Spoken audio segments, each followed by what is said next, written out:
Back to our channel the horror stories by two sisters. And उसका first episode में हमने आपको बताया था द सुपर नेचुरल एनर्जी के बारे में। अब ये जो एपिसोड है ये है, स्टोरी का नाम है द छलावा।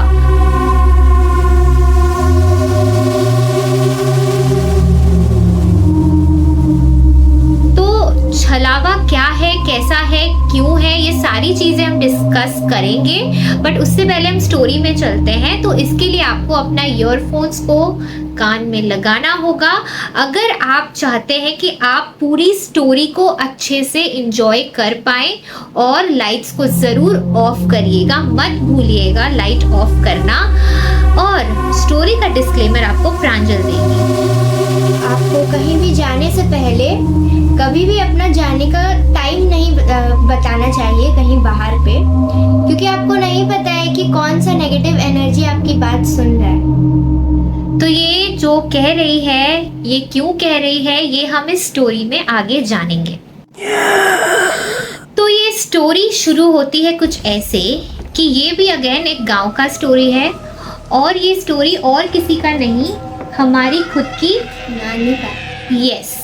और हम सोच रहे थे कि हम स्टोरीज कहाँ से लाए, सारी स्टोरीज को कहाँ से अक्यूमुलेट करें। तो हमें लगा कि सबसे पहला इंसान जिसने हमें स्टोरीज सुनाया, और वो भी अपना रियल स्टोरी, वो हमारी नानी ही है।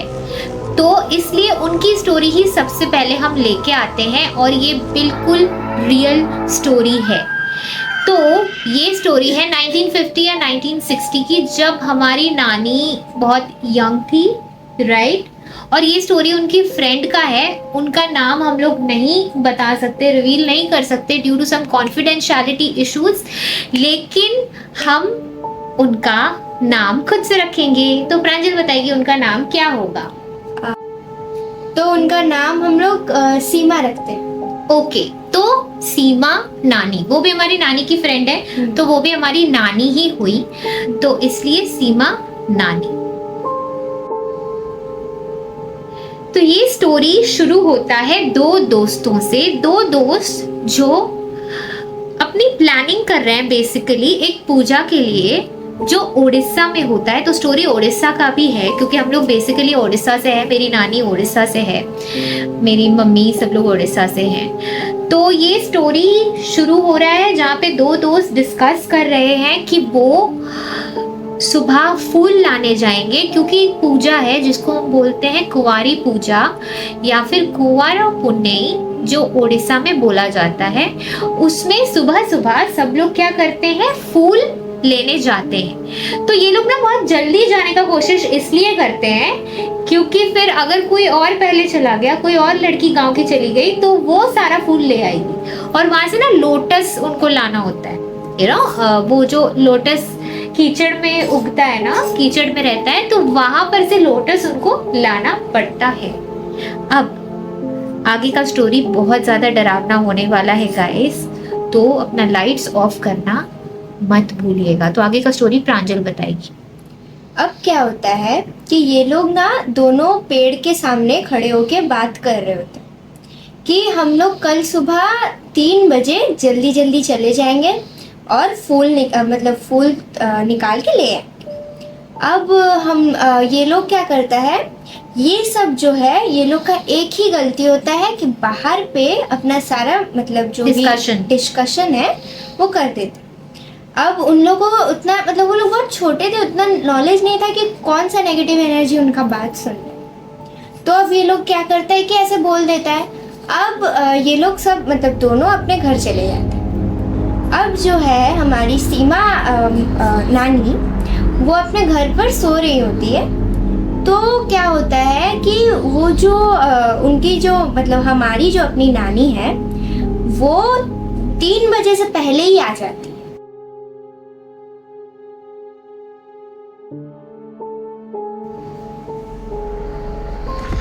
तो अब नेक्स्ट क्या होता है, नेक्स्ट जो सीमा नानी होती है वो तो सो रही होती है, उनको तो हूबहू मेरी नानी की तरह आवाज करने वाली कोई अदृश्य शक्ति बुला रही है। अदृश्य इसलिए उस वक्त दिखाई नहीं दे रही है, बस आवाज आ रहा है उनका, ठीक है। वो बुला रही है। कैसे बुला रही है? अरे सीमा उठना, तूने बोला था ना जाएगी। ओह माय गॉड, आपको मैं क्या बताऊं, मेरे गूज बम्स आ रहे हैं। गॉड, मतलब सच बोल रही हूँ, मेरे अंदर से गूज बम्स आ रहे हैं। और आपको ये बता दें हम लोग कि अभी कितना बज रहा है? प्रांजल दिखा दो सबको।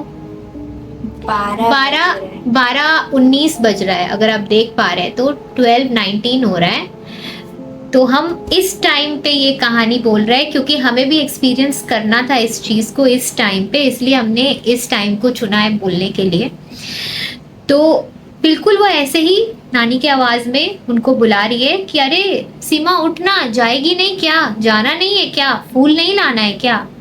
तो वो सीमा आंटी जो है वो सोचती है कि सच में शायद उनकी मम्मी भी ये समझ जाती है। उनकी मम्मी तब घड़ी नहीं देखती है और तब बजा होता है कितना पता है? 2, 3 नहीं बजा है तब, ठीक है। तो यूजुअली 3 या 4 बजे वो लोग जाते हैं, बट वो 2 बजे ही आ जाती है वो अदृश्य छलावा या अदृश्य शक्ति जो नहीं दिख रही है उस वक्त। फिर अब उनकी मम्मी बोलती है कि हाँ ठीक है जाओ सीमा। तो सीमा नानी जो है वो निकल कर जाती है, देखती है हूबहू, बताओ प्रांजल। हूबहू नानी जैसा कोई एक वहीं पर खड़ा है। अब वो क्या करती है कि अब वो जल्दी जल्दी तैयार होकर चली जाती है उनके साथ। और इतना जल्दी होता है कि वो सोचती है, वो नींद में भी होती है तो वो सोचती है कि अब क्या ही टाइम देखेंगे, चलो चलते हैं, मेरी दोस्ती तो बुला रही है ना। एग्जैक्टली ऐसा ही होता है। और वो चलते जाती है और उनको ये नहीं समझ में आता कि ये जो मेरी दोस्त है वो आज मेरे साथ नहीं चल रही है, मुझसे आगे चल रही है। राइट, मुझसे आगे चल रही है। मुझसे आगे क्यों चलेगी? तो हमेशा मेरे साथ चलती है। और वो उनको बोल रही है सीमा नानी कि अरे हेमलता नाम है मेरी नानी का, उनके रूप में आया है ना वो भूत, वो छलावा। तो बोल रही है कि अरे हेमलता तुम रुको, कहाँ जा रही हो? इतनी जल्दी जल्दी क्यों जा रही हो? और आपको पता है जवाब क्या आ रहा है वहां से? क्या आ रहा है प्रांजल? चलो। बस इतना ही आवाज है, ना ज्यादा कुछ शब्द हैं, ना ज्यादा कुछ बातें हैं, केवल बस इतना। क्योंकि ओ गॉड, मैं तो बोल भी नहीं पा रही हूँ मुझसे इतना, मुझे खुद ही इतना डर लग रहा है अभी बोलते हुए। कहानी अगर मेरे साथ हुआ होता तो क्या ही होता हमारा प्रांजल। हम तो बिल्कुल, मतलब मेरा तो कभी इनकाउंटर ही ना हो इस तरीके से। प्रांजल का हो अच्छा हो, इसका हो जाए। मेरा क्यों? ओके चलिए, जोक्स अपार्ट, हम नहीं चाहते थे कि आपको बहुत ज़्यादा डर लगे, इसलिए हमने थोड़ा सा एनवायरनमेंट को ऐसा बना दिया। तो बिल्कुल करते हुए वो जा रही है और वो सीमा नानी को बहुत दूर लेके चली जाती है। कहाँ पता है? बैम्बू का जो ट्री होता है ना, उसके बीच, बैम्बू के ट्री के बीच जाके वो बोलती है चलो चलो बोल के वो ट्री में घुस जाती है। और सीमा नानी उसके अंदर घुसती है और वो दोनों पेड़ के बीच में, ऐसा पेड़ है, दोनों पेड़ के बीच में एक इंसान अटक जैसे जाता है ना, वैसे अटक के बेहोश हो जाती है। ठीक है, आगे मेरी नानी जो होती है वो 3 बजे उठ जाती है। 3 बजे उठ के वो जाती है बुलाने के लिए। तो उसकी मम्मी, जो सीमा नानी की मम्मी है, वो क्या है प्रांजल? वो बोलती है कि वो सीमा तो जा चुकी है, तुम तो आई थी रात को। उनको भी यही लगा कि नानी ही आई थी लेने के लिए। तो कितना डेंजरस है। और नानी बोलती है कि नहीं मैं तो आई नहीं, मैं तो अभी आ रही हूँ। तो वो कौन था? सब लोग घबरा जाते हैं और फिर नानी बोलती है कि जल्दी जल्दी ढूंढना होगा हमें सीमा को। सब लोग गांव के लोगों को बता देते हैं, सब ढूंढते हैं, ढूंढते ढूंढते ढूंढते सुबह का 4 बज जाता है। और नानी के वजह से, अगर नानी नहीं आती उस दिन, नानी के वजह से सीमा नानी एक जगह में मिल जाती है और वो जगह होता है वही बैम्बू स्टिक का पेड़। अब सीमा नानी जब मिलती है तो वो बिल्कुल बेहोश होती है उसी बैम्बू ट्री के बीच में। अब लोगों को तो वैसे ही पता चल चुका था कि कोई तो छलावा आया था, कोई तो एनर्जी आया था जो इनको लेकर गया है। सारे लोग डर चुके थे बहुत, और वो गांव का इलाका था तो सबको वैसे भी पता था कि वहां पर आत्माएं होती। अब वो जाते हैं, अब उन्हें ढूंढ कर लाते हैं, फिर उनको पानी वानी छिड़कते हैं उनके फेस पे। फिर उनको बहुत टाइम लगता है उठने पर वो जब उठती है तब ये सारा कहानी नानी को बताती है।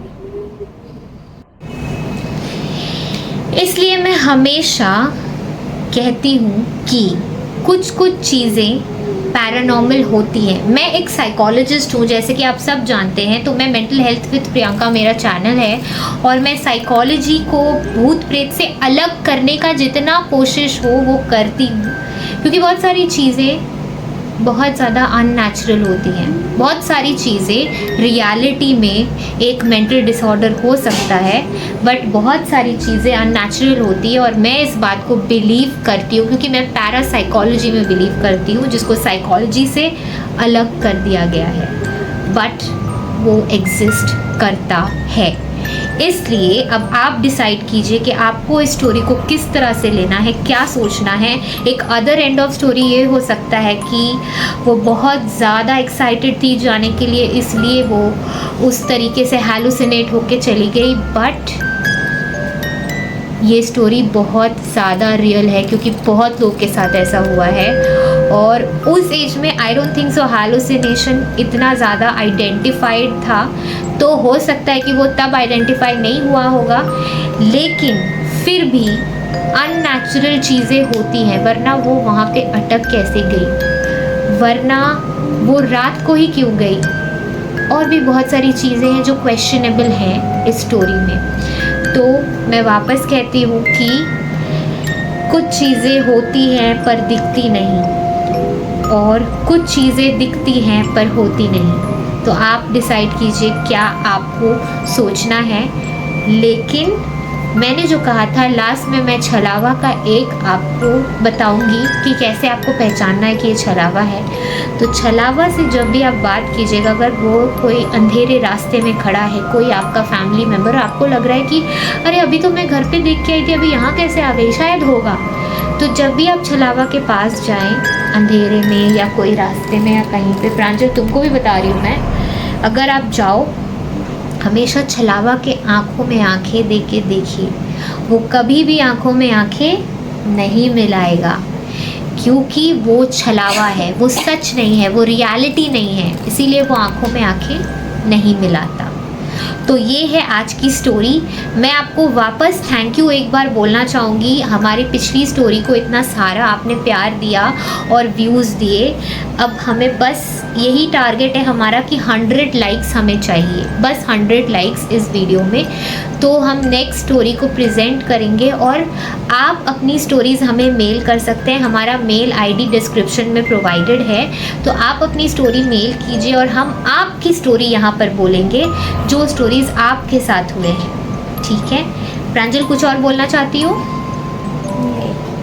तो प्रांजल भी अब कुछ नहीं बोलना चाहती क्योंकि काफ़ी रात हो गया है और वो भी बहुत ज़्यादा डर जाती है ये सारी स्टोरीज़ सुनने के बाद, उसको भी बहुत सारे सपने आते हैं। But what ever it is, हम अपना जर्नी अभी स्टार्ट किए हैं तो हम इसको एंड नहीं करेंगे, हम आपको और भी इंटरेस्टिंग स्टोरीज़ बताते रहेंगे। लेकिन साथ में हनुमान चालीसा रात में हमेशा बोलिए ताकि आपको डर ना लगे। जैसे मैं बोलती हूँ, भूत पिशाच निकट नहीं आवे, महावीर जब नाम सुनावे, तो ये हमेशा बोलिए तो आपको कोई भी दिक्कत नहीं होगी। Thank you so much for watching our video, we love you so much.